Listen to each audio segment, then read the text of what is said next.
today's episode, Ollie talks about the Waikato War while on holiday.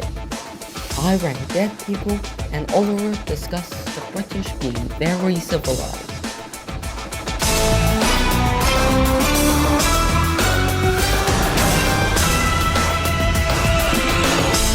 Hello and welcome to the Ironclads, where we talk about in-depth history very seriously. So today, we sent Ollie to Spain to cover the Battle of Rangiaowhia. The Waikato Wars lasted from July 1863 to April 1864 and were one of the most important campaigns in the New Zealand Wars. In late 1861, George Gage returned from Cape Town to New Zealand to begin his second term as Governor of New Zealand. He succeeded Thomas Gore-Brown, who was widely disliked and considered ineffective due to his poor handling of the Pāterangi War. Gore-Brown understood the urgency of addressing the King movement and its role in the conflict of Tairomaki. He insisted that the Kingitanga submit unconditionally to the British Crown and started preparing for an invasion of Waikato. George Grey was seen by his superiors at the Colonial Office as a dependable and useful administrator. During his first term in New Zealand, 1845 to 53, he had successfully ended the Northern War and subdued the influential Ngāti Toa leader, Te Rua Paraha. His reputation as a capable and steady hand made him an obvious choice to return.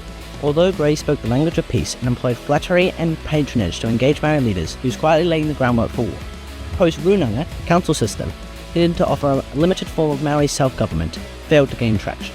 In another attempt to weaken the influence of the Kingitanga, Maori King movement, Grey appointed John Gorst as the resident magistrate and civil commissioner for the Waikato. A crucial part of the invasion strategy was securing a reliable supply and transport route, the Waikato River. Essentially, the region's main thoroughfare was dominated by Maori, while overland access from Auckland was difficult to block by thick bush and rugged terrain. Settlements like Papakura and Duri were connected only by primitive dirt tracks, impassable in bad weather. To support military movement, an all-weather road from Auckland to the Waikato River became a top priority. From January 1862, Lieutenant General Duncan Cameron, newly appointed commander of the Imperial Forces in New Zealand, assigned every available soldier to the task of clearing bush and constructing what would become the Great South Road. Each regiment was given a responsibility for a section. Bonuses offered for moving scoria, hard volcanic rock. On average, 1,700 men worked on the road daily. Fortifications were established at key locations along the route. Queen's Redoubt, capable of housing 450 soldiers, was constructed at Pocono, close to the Mangata Ferry stream, the northern boundary of the territory under the Maori King's authority. Stockade was also built overlooking the Waikato River at Havelock's Bath, Te La.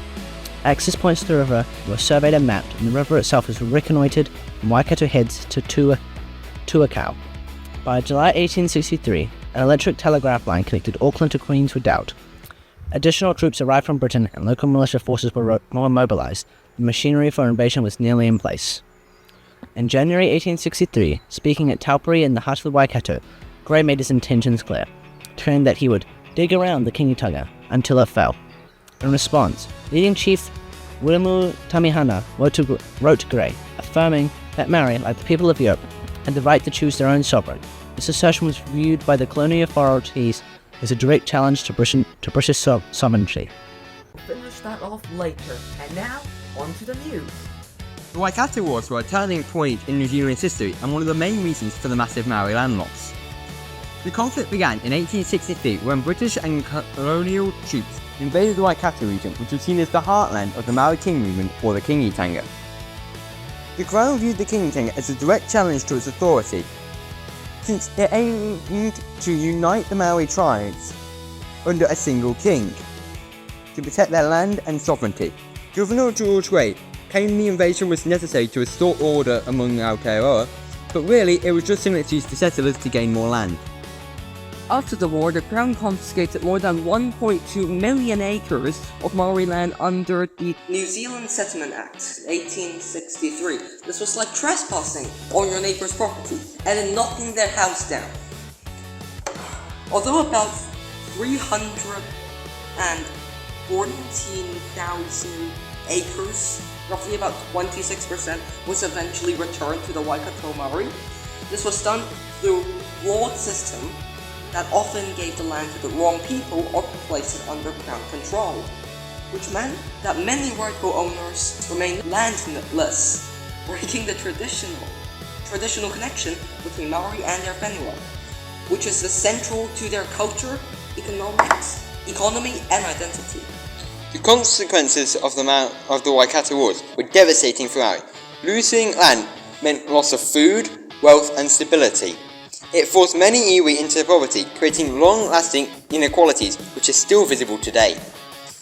From a Maori perspective, this was not just a military feat, but also an act of mana, or authority, and tino rangitua, self-determination. From the Crown and settlers' perspective, the war opened up new opportunities for farming and settlement, which they saw as progress. Though when it came it came at the expense of Maori survival and well-being. The significance of the Waikato War can also be seen in modern time. In 1995, the Crown formally acknowledged the wrongful confiscation and signed a settlement with the Waikato Maori tribe thingy worth $170 million. While this was an important step, it was only a fraction of the value of the land taken, showing how deeply the injustice was. Today, the Waikato tribes continue to use its settlement to rebuild economy, investing in education, strengthening their cultural identity. The settlement also set precedent for other iwi's claims, making it a key part of the ongoing Treaty of Waitangi settlement process. In the modern world, the Waikato Wars remind us of the importance of justice, recognition, and understanding history. Yet, the effects of land confiscations are still felt through social and economic inequality. Yet, the resilience of Waikato Tanui shows how iwi have fought to reclaim mana and build a future despite the past. The wars also force us to question the ideas of colonisation, ownership, and fairness. They remain significant as they shape the conversations New Zealand continues to have about identity, justice, and partnership under the Treaty of Waitangi.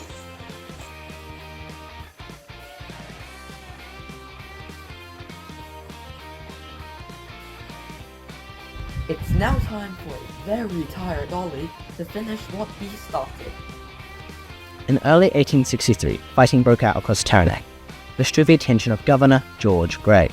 On July 11th, he sent a message to the chiefs of Waikato, telling them to swear fealty to the Queen. The very next day, before the chiefs had even seen the message, Lieutenant General Duncan Cameron crossed the Mangatawhiri stream, pushing Article 2 of Totiriti o Waitangi and the boundary of Waikato land. Due to their limited manpower and resources, the Kingitanga opted a defensive strategy, constructing fortified lines to slow the British advance, an approach that had proved effective in Taranaki during 1860 to 61. Their first major defensive position was established at Meremere. When this was bypassed, they constructed additional fortifications at Rangiaowhia and later at Pāterangi. The pivotal battle for the control of Waikato took place in November 1863 at Rangiaowhia. Maori defenders had fortified a ridge line between the Waikato River and Lake Waikere, building a line of earthworks with trenches on both sides, hidden rifle pits camouflaged by fern, and wooden stakes driven into the ground for additional protection. The central redoubt, designed by Penete guarded the northern approach. Lieutenant General Duncan Cameron later admitted to the strength of the position had not been fully understood by the British. Swampy terrain to the south made an assault from that direction extremely difficult. Despite the formidable nature of Rangiaowhia defences, they remained incomplete. Several key Maori leaders, including King Tawhio and Wirama Tamihana, were present during the battle, but the PA was undermanned.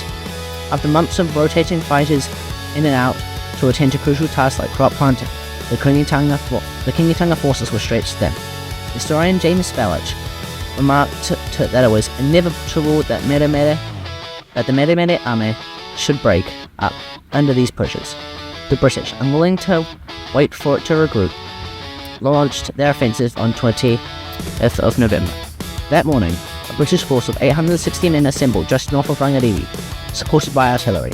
Another 600 were transported up river by a naval flotilla.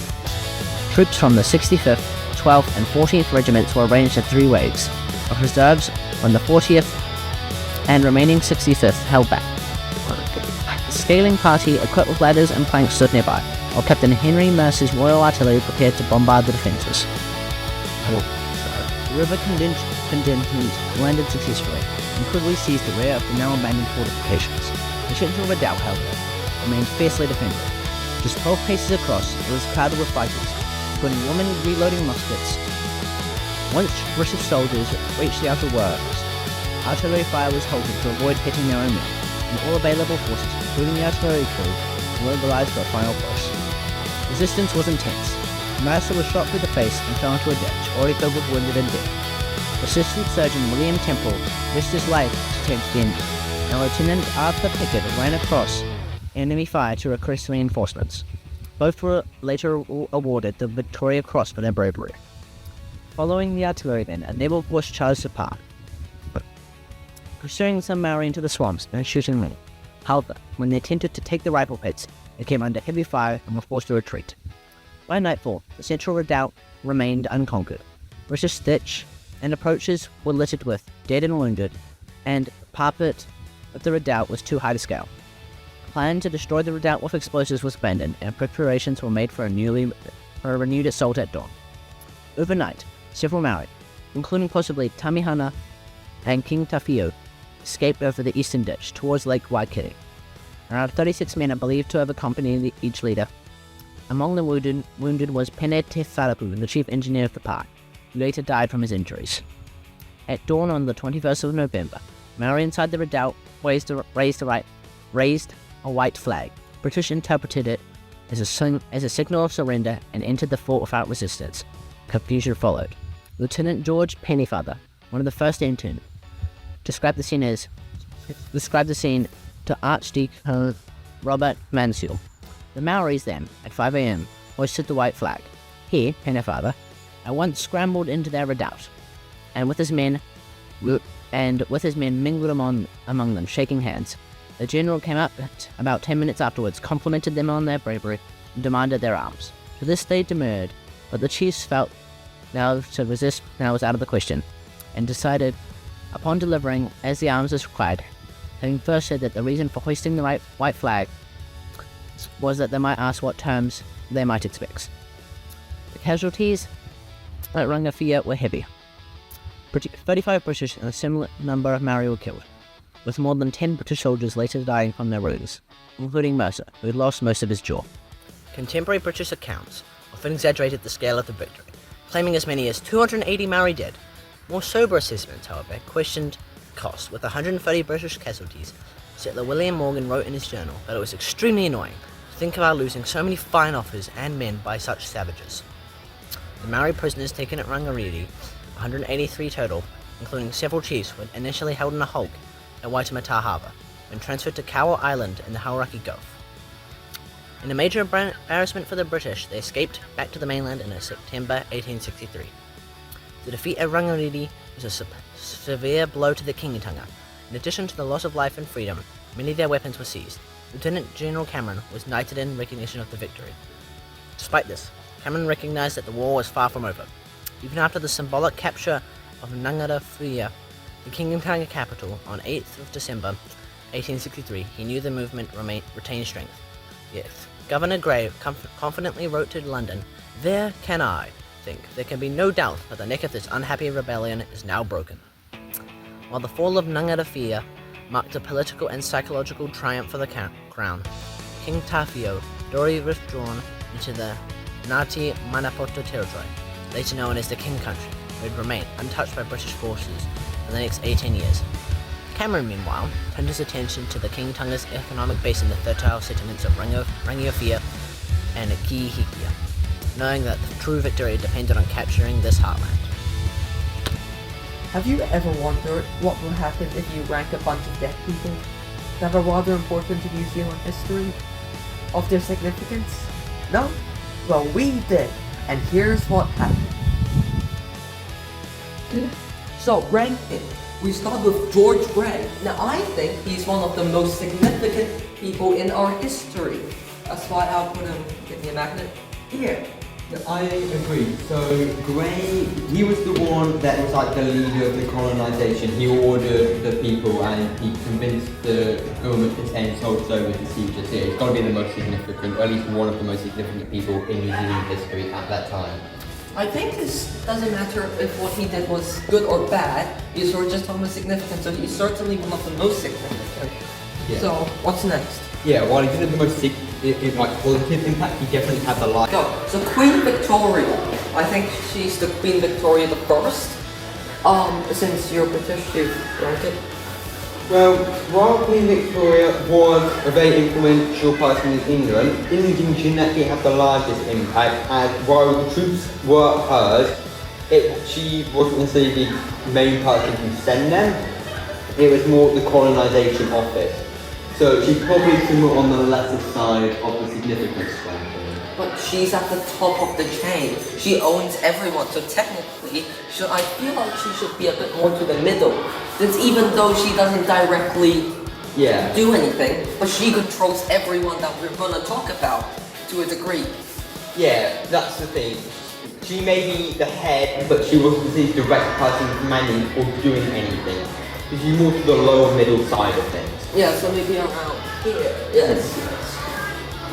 The next group is the settlers. Jump it up. You can do it, Oliver.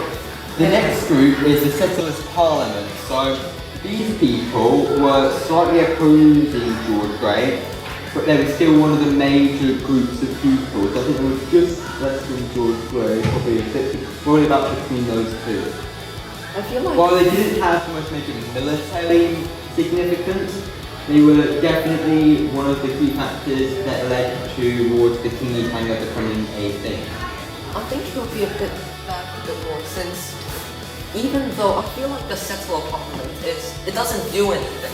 It's just a voice of the settlers. So I don't think it's that influential and significant. What's next? Let's see. Duncan Cameron! Yes.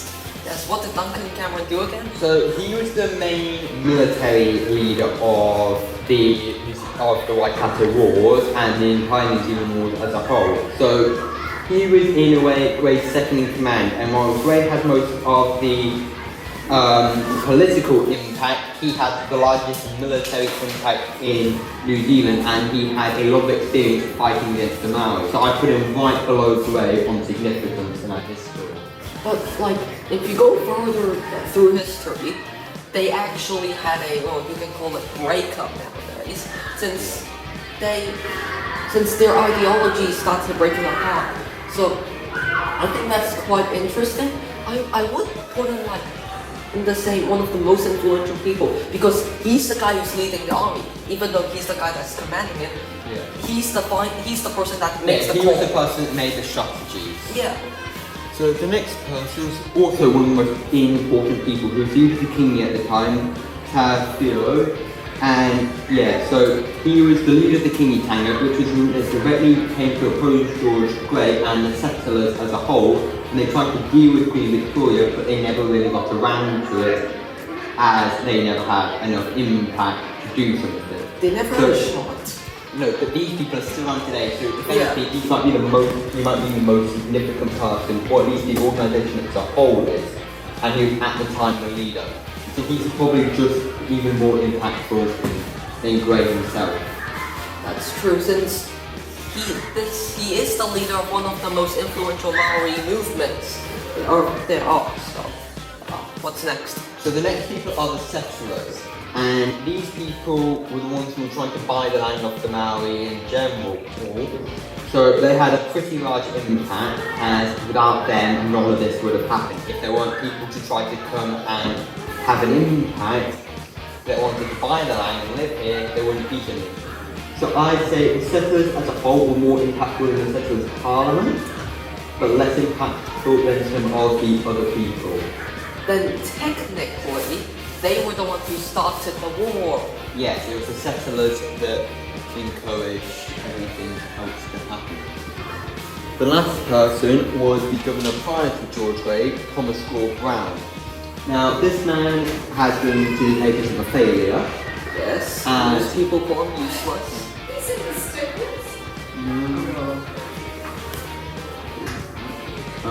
Anyways.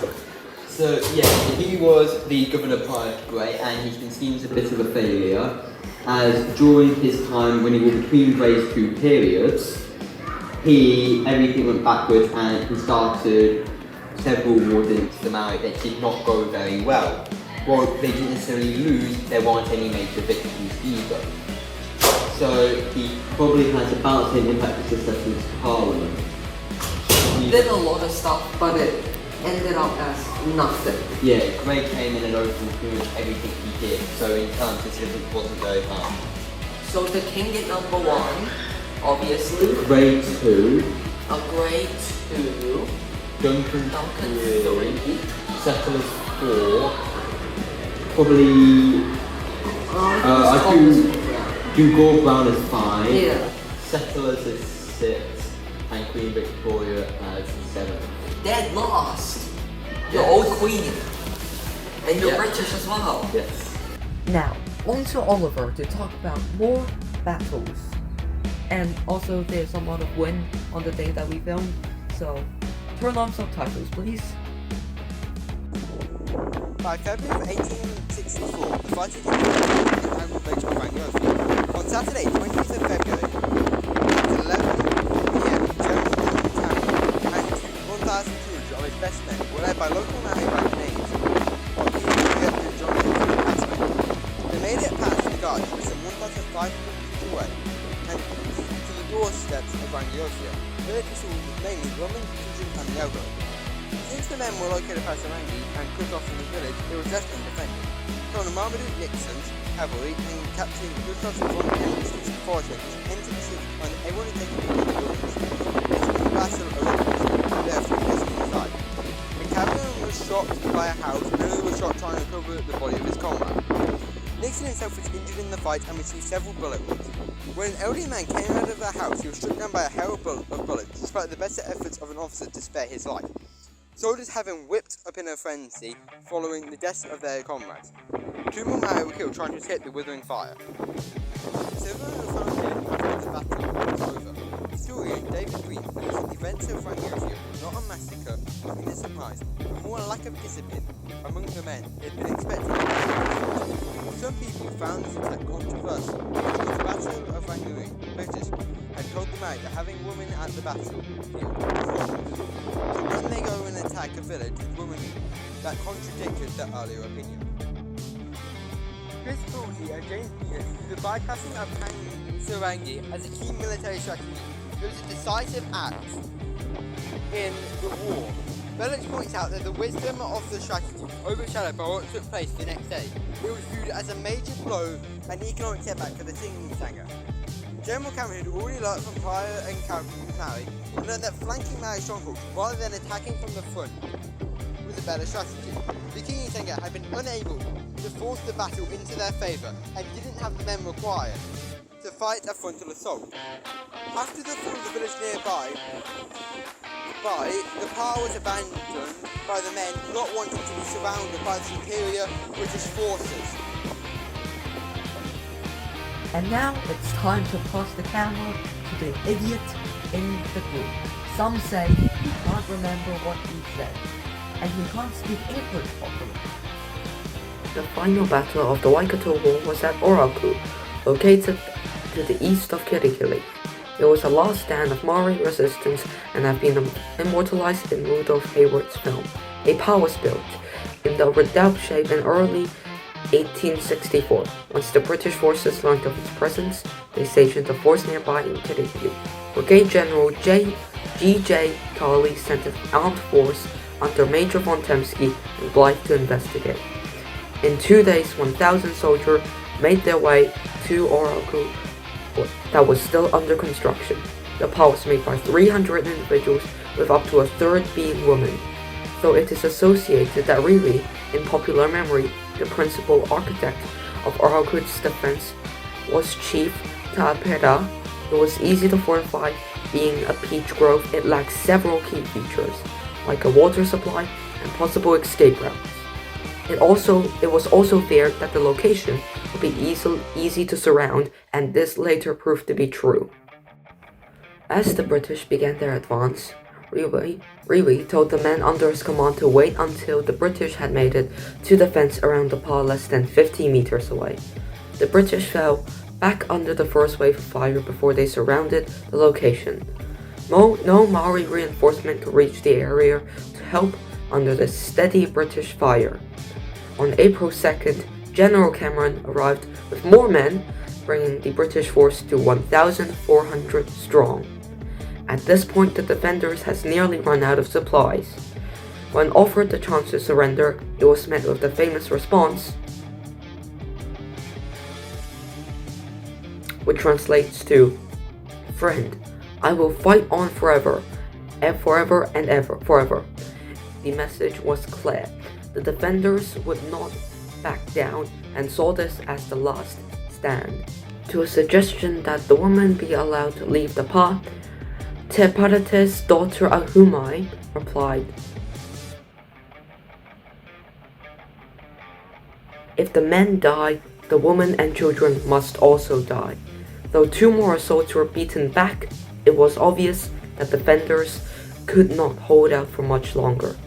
At 3:30 p.m., most of the Maori defenders abandoned the pa in an organized fashion for breaking up into small groups and were hunted down by cavalries and forest rangers. Most of the casualties occurred in this time. Te Parate described the storm of bullets that killed his father, brother, and uncle and wounded his sister. Chris Buckley estimated that 160 occupants of the pa were killed during the escape, including women that were bayoneted where they lie wounded. Interpreter William Mayer expressed his disgust at the general obscene and profane behavior of the troops. People have tried to justify the action by saying that the women were dressed as men, but though not many believe this, the British casualty was 17 dead and 50 wounded. Thank you very much for watching, and I hope to see you in our second episode, where Ollie ties his shoes.